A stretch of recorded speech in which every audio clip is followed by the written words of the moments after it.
Hi, well, I'm Shane Mettlen. This is Jason Simcoe from the Culpeper Star-Exponent here to talk a little bit about the local regional sports scene.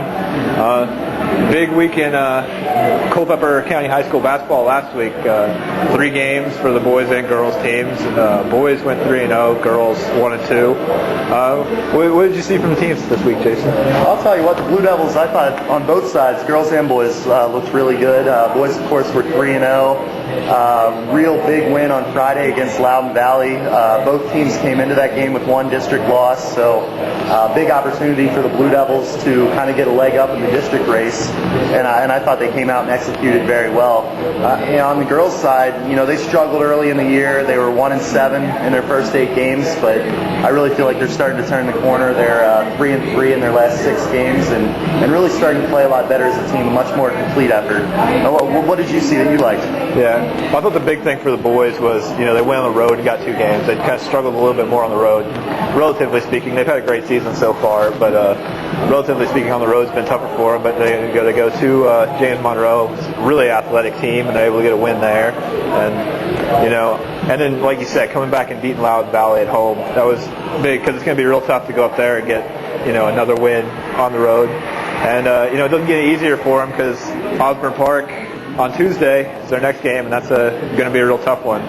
Yeah, the Yellow Jackets are another team that it seems like every team in the Cedar Run District this year is competitive, and OP's 7-5 overall, but they're 5-1 in the Cedar Run District. So again, it's a big district test for the for the Blue Devils.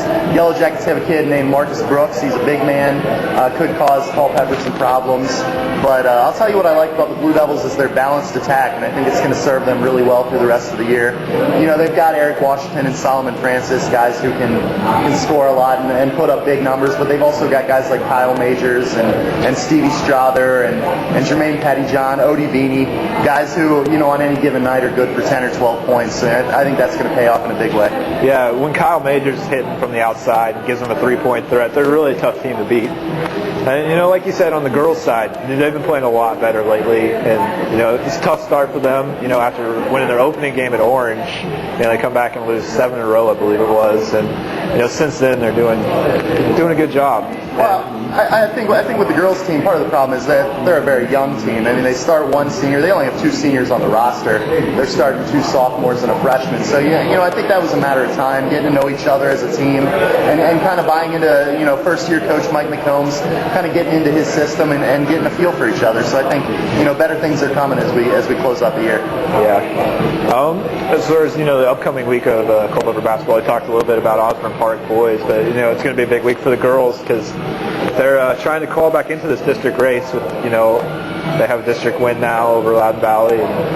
Well, I know Mike McCombs, the coach, after the game on Friday, after the Loudoun Valley game, was talking about how he still thinks it's realistic to host a game in the district tournament.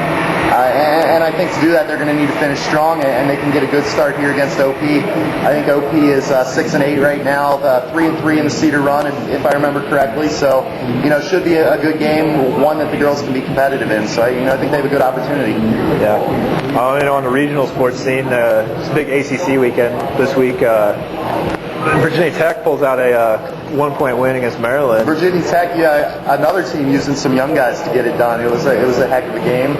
And then unfortunately on Sunday, Virginia went down to Cameron Indoor Stadium and kind of got it taken to them there. Duke showed that they're the class of the ACC right now, I think. Yeah, with the road games at Xavier and then at Duke this weekend, it's one of the toughest stretches of the season for Virginia. They're also a young team, playing guys like Mike Scott. Really, Sean Singletary was the heart and soul of the team. He's battled some injuries and sickness and things like that. They're going to have to get it together here as the ACC season gets rolling. And I guess in other looking beyond Culpeper, of course, we've got the Redskins. Big week. Joe Gibbs announcing that he's going to not come back for his final season of his contract and spend more time